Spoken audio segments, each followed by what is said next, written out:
When it comes to Resident Evil, there has been a multitude of questionable choices made with the franchise.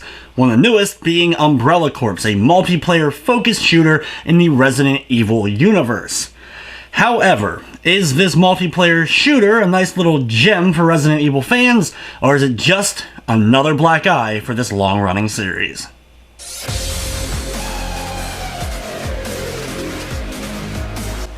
Umbrella Corps is a multiplayer-focused shooter that takes place in the Resident Evil universe, but isn't canon as far as the story is concerned. You're playing as an individual Umbrella Corps member who is sent in to do various tasks, which is basically experiments for Umbrella. The game features 7 different maps from all around the Resident Evil universe and is definitely one of the highlights of this game, featuring the likes of Raccoon City, a post-bombed out Raccoon City police station, Antarctic base from Resident Evil Code Veronica, and the iconic village from Resident Evil 4. The game's action takes place from a third-person perspective, which is typical for the more recent entries in Resident Evil, but in this case, the camera's a little bit too close, and sometimes it can be a little bit hard to get your bearings during the more intense combat situations, and even with turning the camera and being able to maneuver it around, and even holding in one of the buttons to look behind you, it can still get a little bit confusing at times. Your Umbrella Corps member will enter battle with 2 main weapons at his disposal, a handgun of various different types, as well as a bigger primary gun like your SMG, automatic rifles, or shotguns. You also have grenades that you can use, and there's a few different types in the game for you to choose from, as well as there is the Brainer, basically a sharp-like object that you're going to be using to not only impale zombies, but easily wipe out the enemies on the opposing team.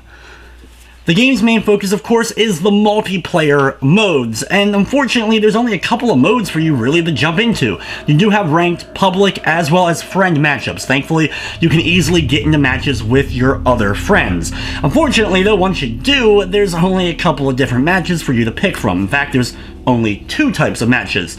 The main match, or kind of like the deathmatch-esque mode, is a survival-esque mode. You have a 3-on-3 battle, and you're battling the other team. If you're killed, you're out for the rest of the round, and whoever's team wipes out the other team first is the winner of the round. Every matchup in both modes is a best 3 out of 5 rounds.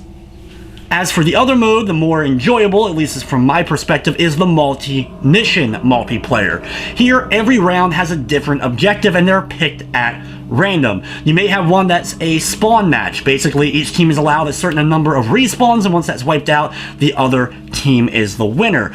You'll have the DNA sample gathering, where you have to wipe out the other random enemies like zombies, Cerberuses, and special enemies. Taking them out will each drop a DNA sample that you can pick up. A modified version of that will have only the special giant monsters that you can destroy that will grant you a special DNA, and the first team to get the number needed, or the most when time runs out, is the winner of those rounds.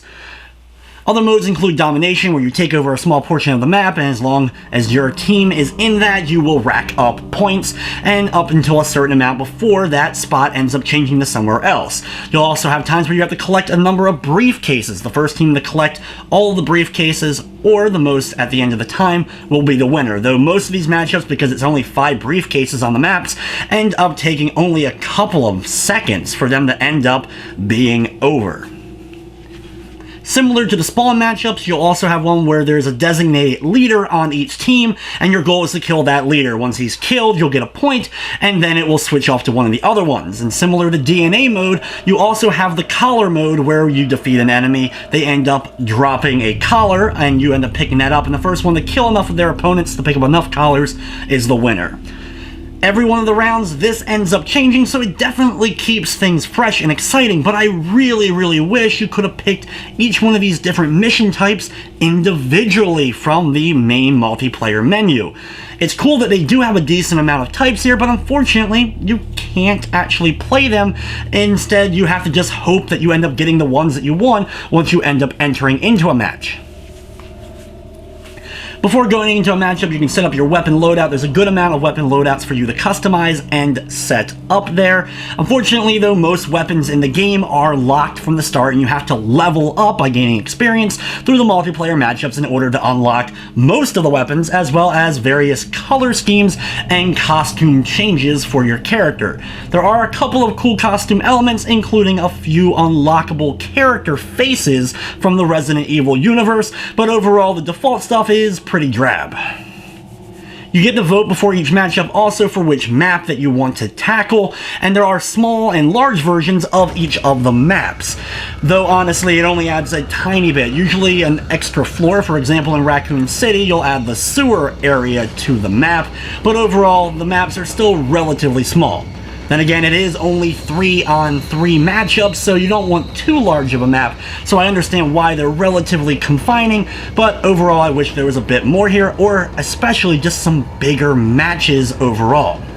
Now, for those who don't do multiplayer, number one, I wouldn't recommend picking up the game at all, but if you do prefer a more single-player experience, there is a single-player mode here in the Experiments. Basically, you'll go through each of the various different maps, and it is kind of like an advanced tutorial mode, though there's also a tutorial mode if you want to dive into that. Basically, you'll enter a level with a set goal, whether it's the DNA sample collecting, whether it's the domination of taking over the checkpoints, or the briefcase collecting. Either way, you'll have 1, 2, or all 3 of these types of matchups going into a particular stage. If you make it through round 1 and die in round 2, you'll have to start back off at round 1, and this will quickly either A, get very, very tedious and boring to you as you're making your way through the maps, as it is the same basic thing for each and every one of these matchups that you end up going through, or B, end up becoming frustrating as you make it to the harder ones, making it to round 3 and then end up dying and having to redo the earlier rounds can definitely be a drain. While there is a very, and I mean absolutely micro amount of story that's given to you before each one of these experiment maps, you do end up unlocking some extra icons or logos for the multiplayer mode by completing this very, very plain and kind of just thrown together single player mode.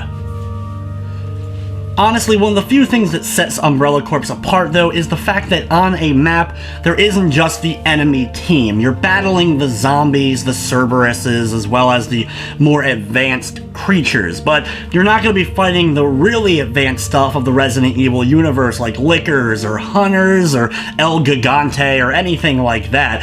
It's just your basic zombie, the Los Pelagus advanced versions, as well as the dogs of the various different games. Mostly Cerberus, but there are a few little variations like the African wild dog in the Resident Evil 5 themed stage. Now, during the single player mode, since you have no enemy team for you to battle, there is no bots of any kind during these matchups. It's just you versus the horde of zombies and other creatures for you to complete your objectives. So because of this, and it can't be played co-op or split screen or anything like that, once again, the single player is pretty boring.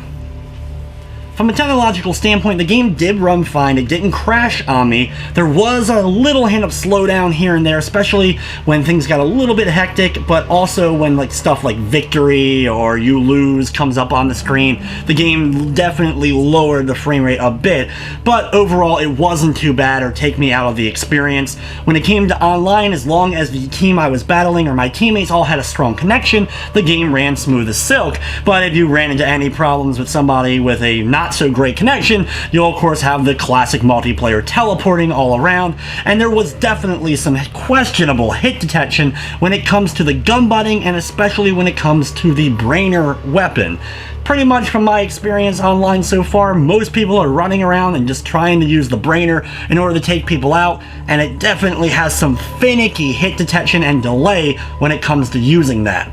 Overall, while I wouldn't say the game is overall terrible by any means, it is extremely bland and lacking for a strictly multiplayer experience.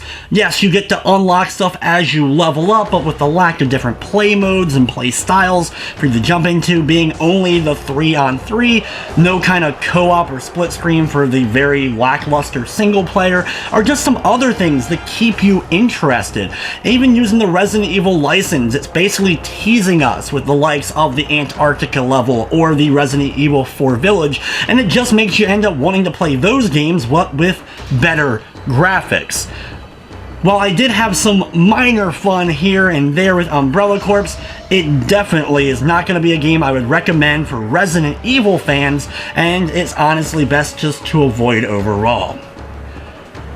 Umbrella Corp is available for $29.99 on the PlayStation Store as well as Steam, though there is no physical version of the game currently available in North America, Europe, or even Japan, though the Asia market ended up getting a physical release, and if you import it though, the good thing is at least it will be in English, though I'm not sure how the online would end up working with that particular version.